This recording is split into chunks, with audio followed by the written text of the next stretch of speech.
बिस्मिल्लाहिर्रहमानिर्रहीम। Dear student, अस्सलाम वालेकुम।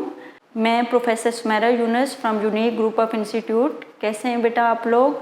आई होप आप सब लोग ठीक होंगे और अल्लाह आप सब लोगों को अपनी हिफ्ज़-ओ अमान में रखे। आप लोग घरों के अंदर रहें और अपनी जो स्टडी पे है वो फोकस करें। पीछे भी आपके 1-2 मंथ जो हैं वेस्ट हो चुके हैं। अब आप लोगों के लिए ऑनलाइन क्लासेस जो हैं वो अरेंज की गई हैं और आप इनसे भरपूर तरीके से जो है वो फ़ायदा हासिल करें। और ये जो ऑनलाइन क्लासेस हैं इसमें आप लोग ऐसे ही सामने बैठ के आप लोग लेक्चर लें जैसे कि आप क्लास में टीचर के सामने बैठे हैं। और किसी भी किस्म के जो क्वेश्चंस आपके माइंड में होते हैं आप उनके बारे में हमसे जो है वो पूछ सकते हैं। अपनी भरपूर तरीके से जो है वो तैयारी करें। जैसा कि आप लोगों को आइडिया हो गया होगा कि मैंने आप लोगों के हिस्ट्री का लेक्चर लेना है और मेरा जो हिस्ट्री का लेक्चर होगा वो बिल्कुल इंट्रोडक्शन से स्टार्ट होगा। तो before going to the introduction मैं आपसे पहले डिस्कस करना चाहूँगी कि आपने, जैसे कि आप लोगों को पता है आप ग्रेड 8 में हो, आपने ग्रेड 6 में भी हिस्ट्री पढ़ी है, आपने ग्रेड 7 में भी हिस्ट्री पढ़ी है। ग्रेड 6 में आप लोगों ने इंडस वैली सिविलाइजेशन पढ़ी थी, गजनवी पीरियड पढ़ा था, गोरी पीरियड पढ़ा था, खिलजी पीरियड पढ़ा था, तुगलक पीरियड पढ़ा था। ये हमारा बैकग्राउंड है जो हम अपने टॉपिक की तरफ आ रहे हैं, अपनी बुक की तरफ आ रहे हैं। इससे पहले का मैं बैकग्राउंड आपको बता रही हूँ। उसके बाद जो है हम लोगों का आर्यन पीरियड था वो हमारा स्टार्ट हो गया था कि ये सारी चीज़ें जो है हमने इन डिटेल जो है वो पढ़ी थी। उसके बाद जो हमारी 7th क्लास की जो हिस्ट्री थी वो हमारी मुग़ल पीरियड पे जो है उस पर हमने तमाम मुग़ल पीरियड पढ़ा है। अब जो आपकी 8th क्लास है उसमें हमने ब्रिटिश पीरियड को जो है वो पढ़ना है कि किस तरह से ब्रिटिशर यहाँ पे आए और किस तरह से उन्होंने अपने यहाँ पे गवर्नमेंट को मजबूत रखा। जो आपका चैप्टर नंबर 1 है उसका जो टाइटल है कंसोलिडेशन ऑफ ब्रिटिश रूल, तो इसमें जो कंसोलिडेशन है इसका यही मतलब है कि किस तरह से वो मजबूत हुए।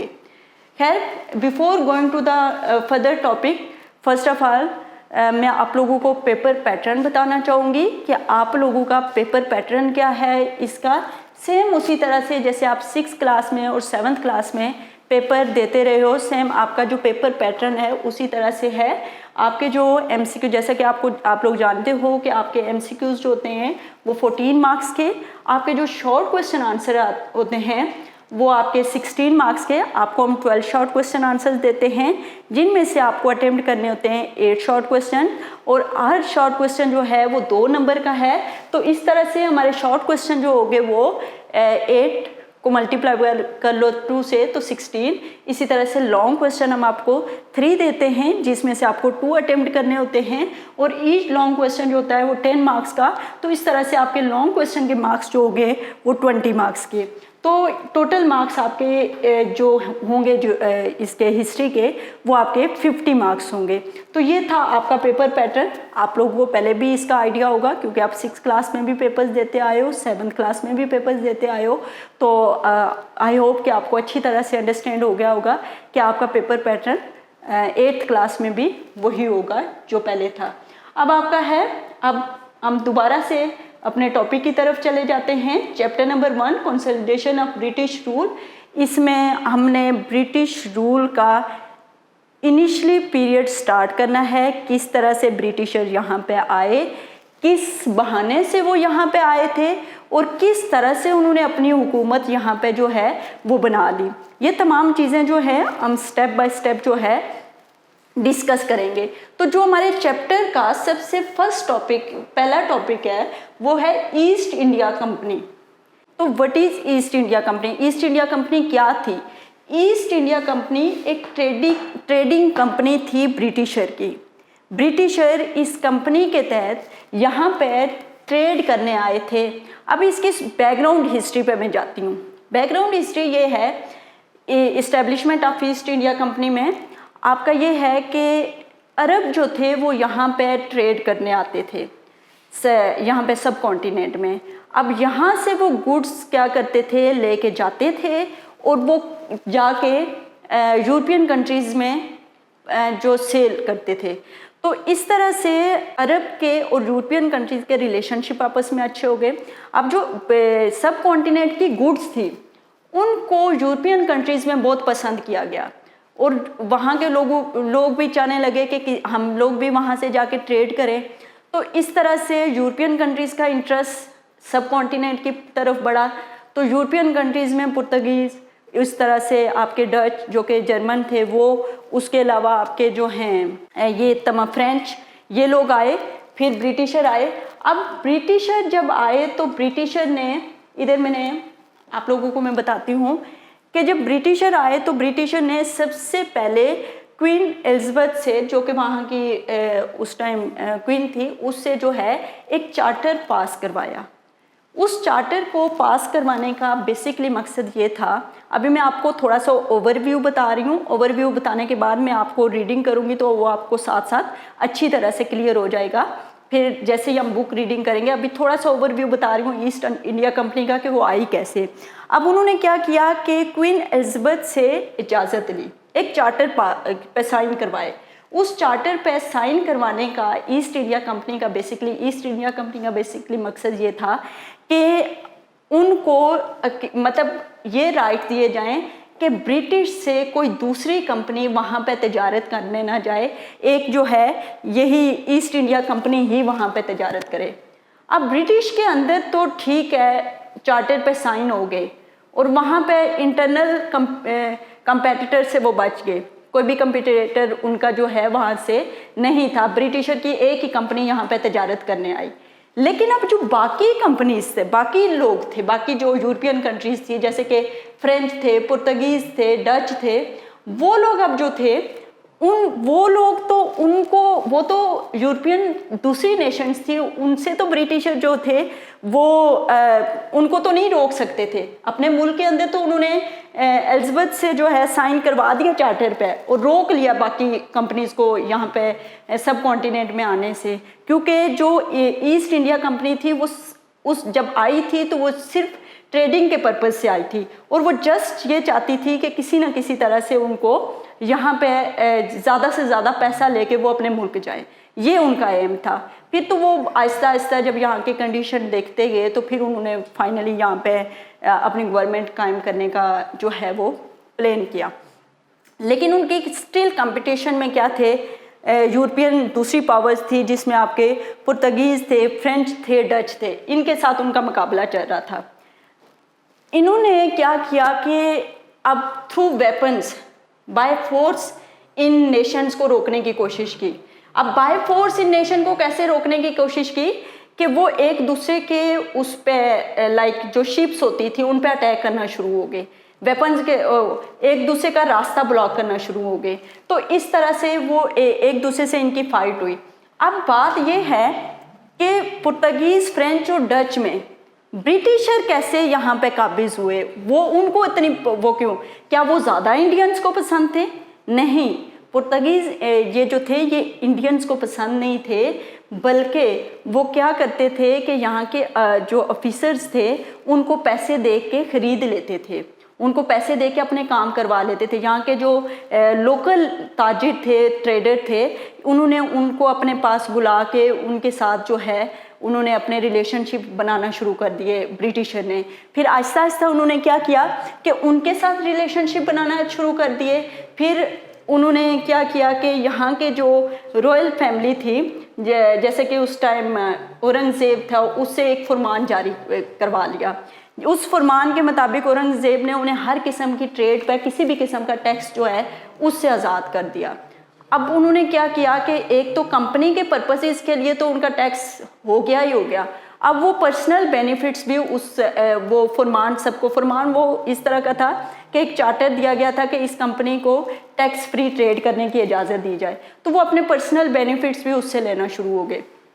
इसी तरह से काफ़ी चीज़ों में स्टेप बाय स्टेप जो है वो शामिल होते गए और फाइनली जब औरंगज़ेब, आपको पता है जो लास्ट हमारा मुग़ल एम्परर था जो ज़्यादा पावरफुल था वो मुग़ल औरंगज़ेब था। औरंगज़ेब की डेथ के बाद हमारे पास कोई ऐसा पावरफुल एम्परर आया ही नहीं और ना ही कोई ऐसा मुल्ज़िम एम्परर आया कि जो हमारे सब कॉन्टिनेंट को जो है वो लेके चलता। जो बंगाल का नवाब था वो ऑलरेडी जो है वो ब्रिटिशर्स को जो है उनको टैक्स से आज़ादी मिली हुई थी और कुछ उनको काफ़ी ज़्यादा कंसेशन मिली हुई थी, काफ़ी फैसिलिटीज़ मिली हुई थी, जिसकी वजह से जो बंगाल का रेवेन्यू था वो बुरी तरह से मुतासिर हो रहा था। तो जो बंगाल का नवाब था वो पहले ही परेशान था, लेकिन चूंकि उनको औरंगज़ेब का फरमान जारी हो गया था तो वो उसको इस्तेमाल कर रहे थे। तो इस वजह से औरंगज़ेब तो बादशाह था, इसलिए वो बादशाह के ख़िलाफ़ तो बोल नहीं सकता था। लेकिन वो इनसे पहले जैसे ही औरंगज़ेब की डेथ हुई, वो वफ़ात पा गया, तो उसके बाद बंगाल का जो नवाब है उसके और ब्रिटिशर के बीच जो है मामलात ख़राब होना शुरू हो गए और इसी तरह से इनके बीच जो है जंगें आना शुरू हो गई, जैसे वार ऑफ प्लासे और इस तरह की और बाकी जंगें हुई, जिस पे फाइनली ब्रिटिशर जो है वो उन्होंने 1857 पे यहाँ पे काबिज हो गए। और वो अब हम ज़रा बुक रीडिंग की तरफ जाते हैं और उसको साथ साथ अब मैं पढ़ूँगी। अब जो चीज़ें मैंने आपको बताई हैं वही सेम चीज़ें यहाँ पे लिखी हुई हैं, ताकि आपको आइडिया हो जाए। ये ना हो कि आप लोग समझेंगे टीचर ने जो है ये जो पढ़ाया ये कहाँ से पढ़ाया। ये तमाम वही चीज़ें जो आपके टॉपिक के अंदर मौजूद हैं और यही चीज़ें मैंने अभी आपके साथ डिस्कस की। अब मैं आपको साथ साथ बताती जाऊँगी तो आपको आइडिया होता जाएगा। Before the arrival of the British in India, Arab traders used to visit India for the purpose of trade. वो कहते हैं कि ब्रिटिश अंग्रेज़ों के इंडिया में आने से पहले जो अरब थे वो इंडिया में ट्रेड के पर्पज़ से आते थे। They pursued trade with India and earn huge profit. वो यहाँ पे तजारत करते थे और यहाँ से बहुत ज़्यादा फ़ायदा जो है हासिल करके जाते थे। They began to take Indian good to Europe for trade purpose. वो यहाँ इंडिया से चीज़ें मतलब ले के जाते होते थे, जिसमें आपका क्लॉथ्स आ जाते थे, सिल्क का कपड़ा आ जाता था, इसके अलावा बहुत सारे मसाला जात आते थे। वो लेके यूरोपियन कंट्रीज़ में जाते थे जहाँ पे यूरोप के लोग उनको बहुत पसंद करते थे for trade purpose and develop good relationship with European peoples. अब अरब और यूरोपियन पीपल्स के जो हैं वो रिलेशनशिप बहुत अच्छे हो गए। तो यूरोपियन पीपल्स जो हैं उन्होंने भी चाहा, मतलब the European trader also wish to do the trade with India at their own. अब जो यूरोपियन हैं उन्होंने कहा कि हम खुद भी इंडिया पे तजारत करना चाहते हैं। First of all the Portuguese trader came to India. वो कहता है पहले पुर्तगीज आए to India and earn huge profit, followed by British, इसी तरह ब्रिटिश आए and French trader. The British traders and other European nation in trade with India in 1600। अब जो आपकी ये ईस्ट इंडिया कंपनी है, established in 1600, the British trader after getting royal permission from the Queen of England established East India Company for the purpose of trade। अब उन्होंने क्या किया कि रॉयल फैमिली से इजाज़त ली ईस्ट इंडिया कंपनी ने और उन्होंने यहाँ पे अपनी एक कंपनी बनाई जिस ईस्ट इंडिया कंपनी के नाम से, जिसका बेसिकली मकसद था कि इंडिया में तजारत करना। East India company and Mughal period. अब ईस्ट इंडिया कंपनी में जो लोग काम करते थे और ईस्ट इंडिया कंपनी और मुग़ल पीरियड, इनके आपस में क्या थे, मुग़लों ने किस तरह की रिलैक्सेशन उनको दी हुई थी, किस तरह की कंसेशन दी थी मुग़ल जो हमारे एम्परर थे, जो हमारे मुग़ल बादशाह थे, उन्होंने किस तरह की फैसिलिटीज़ उन्हें दी थी।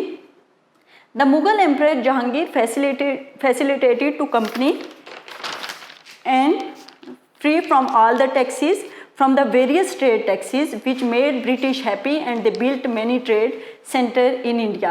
अब वो कहते हैं कि जहांगीर ने भी उनको बहुत फैसिलिटीज़, जहांगीर के बाद जहांगीर का जो बेटा आया शाहजहां, उसने भी उनको बहुत ज़्यादा कंसेशंस दी और बहुत ज़्यादा फैसिलिटीज़ दी। उसके बाद जो है आपका शाहजहां का बेटा औरंगज़ेब आया, ठीक है, जो कि जहांगीर का पोता था। अब औरंगज़ेब ने, मैंने आपको पहले भी पूरा डिस्कस किया है कि उसने एक फरमान दिया जिसमें उनको हर किस्म का टैक्स उनकी ट्रेड से जो है वो उससे उन्हें फ्री कर दिया। तो the later Mughal after the death of Aurangzeb the later Mughal king were weak. जो आपको पता है कि मुग़ल पीरियड में औरंगज़ेब के बाद कोई ऐसा ताकतवर बादशाह सामने आया ही नहीं जो ब्रिटिशर का मुकाबला कर सकता और जो सब कॉन्टिनेंट को बचा सकता और मुस्लिम रूल जो है आगे कंटिन्यू हो सकता। उसके बाद जितने भी बादशाह आए वो सब के सब जो है वो अपने जो सेल्फ इंजॉयमेंट है उसमें इतने बिजी रहे कि इस तरह से अंग्रेज़ों ने जब देखा कि यहाँ के जो बादशाह हैं वो तो अपनी एक अयाश किस्म की लाइफ गुजार रहे हैं, उन्हें तो कोई यहाँ की स्टेट की कोई परवाह नहीं है, तो उन्होंने उनका ये वीक पॉइंट देखते हुए आहिस्ता आहिस्ता यहाँ पे थोड़े थोड़े एरियाज़ पर कब्ज़ा करते करते फाइनली 1857 पर पूरे सब कॉन्टिनेंट पे कब्ज़ा कर लिया। The last Mughal king proved very weak and could not stand against the British. After the War of Independence in 1857, the British company took over the control of subcontinent. और इस तरह से ब्रिटिश कंपनी ने जो है यहाँ पे पूरा कंट्रोल ले लिया। ये आपका आज का लेक्चर था। अब इस लेक्चर से रिलेटेड आपको मैं कुछ होमवर्क देना चाहूँगी, ठीक है। जो आज मैंने आपको लेक्चर दिया है उस लेक्चर में आपका chapter number 1 long question number 1 जो है वो यहाँ पे कवर हो रहा है। ये डायरी है आपकी, chapter number 1 long question number 1, ये आपने राइट भी करना है, राइट प्लस लर्न। आपने राइट करना है और लर्न करना है। राइट करने का ये मतलब नहीं है कि आपने एक दफ़ा राइट मीन कि आप लर्न करेंगे, 1 टाइम लिखेंगे, फिर उसमें से मिस्टेक निकालनी है, फिर सेकंड टाइम आपने लिखना है, फिर उसमें से मिस्टेक निकालनी है और फिर आपने थर्ड टाइम लिखना है। और फिर आप देखना कि आपको ये क्वेश्चन कभी भी नहीं भूलेगा और ये बहुत इंपॉर्टेंट क्वेश्चन है इस चैप्टर का। आप लोगों ने बहुत अच्छी तरह से प्रिपरेशन करनी है इसकी। अपना जो भी आपको काम मिलता है डायरी वर्क बहुत अच्छे से करें, अपनी पढ़ाई पे ज़्यादा से ज़्यादा फोकस करें, अपना टाइम वेस्ट बिल्कुल ना करें, घर के अंदर रहें, घर से बाहर बिल्कुल ना जाएं, अपनी सेहत का बहुत ख्याल रखें। Thank you very much. Okay, अल्लाह हाफ़िज़।